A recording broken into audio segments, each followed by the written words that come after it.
लेकिन दो क्रम है अपना, एक तो श्रेणी क्रम संयोजन और दूसरा है समांतर क्रम संयोजन। ठीक है, तो श्रेणी क्रम के लिए अपने पास फॉर्मूला ये प्राप्त हुआ था और समांतर क्रम के लिए अपने पास में ये जो फॉर्मूला प्राप्त हुआ था, इसका अपन परिपथ देखें, परिपथ चित्र, तो वो चित्र अपन ऐसा मिलेगा। इसको बोलेंगे अपन श्रेणी क्रम में, एक कैपेसिटर, दूसरा कैपेसिटर, तीसरा कैपेसिटर अपन जुड़ा हुआ है श्रेणी क्रम में, और ये वाला आपका समांतर क्रम में। इसको अपन प्रैक्टिकली करके देखते हैं।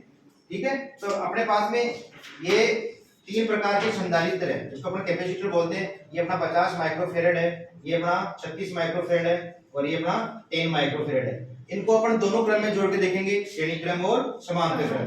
तो इसको जोड़ने से पहले अपन को क्या चाहिए, धारा चाहिए, यानी कि आवेश। यहाँ से अपन को यहाँ पे अपन को करंट मिला, ठीक है, और करंट चेक करके देखते हैं कि इसमें करंट आ रहा है कि नहीं आ रहा है। तो उसमें देख रहा है अपन को करंट आ रहा है। ठीक है, अब अपन क्या करेंगे, जो संधारित्र है पहले इन सभी को अपन किस क्रम में जोड़ेंगे, श्रेणी क्रम में, क्योंकि जो फॉर्मूला दिख रहा है अपन को श्रेणी क्रम, तो श्रेणी क्रम में अपन देख रहे हैं कि इस प्रकार का परिपथ बनेगा।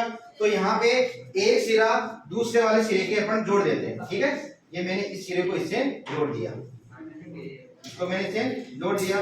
इसी प्रकार से जो तीसरा संधारित्र है उसको इस क्रम में जोड़ दिया। जोड़ने के बाद अपना जो परिपथ बनेगा वो कुछ इस प्रकार से दिखेगा। दिख रहा है, ये तीनों के तीनों किस क्रम में है, श्रेणी क्रम में। इनको अपन क्या करेंगे, इसके अंदर विद्युत आप प्रवाहित करेंगे, यानी इसमें वोल्टेज देंगे अपन। तो वोल्टेज देने के लिए इसको अपन जोड़ेंगे इससे। ठीक है,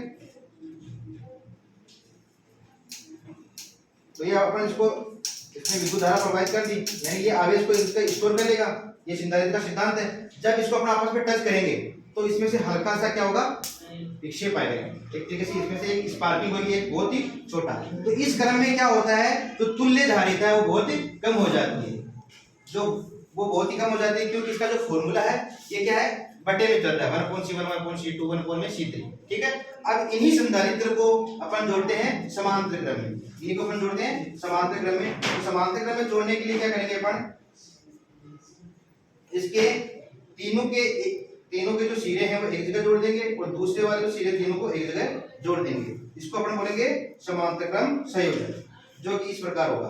ठीक है, ये अपन देख रहे हैं, इन तीनों को अपन एक जगह जोड़ दिया और इन तीनों को अपन ने एक जगह जोड़ दिया, जो कि अपन परिपथ में देख रहे हैं। ये अपना परिपथ है। ठीक है, इसको जोड़ दिया और इसका जो तुल्य धारिता होगी वो C = C1 + C2 + C3, in directly ये जुड़ जाएगी। तो अपन देखते हैं, इसको अपन चार्ज करके देखेंगे। तो अब की बार देख रहे हैं,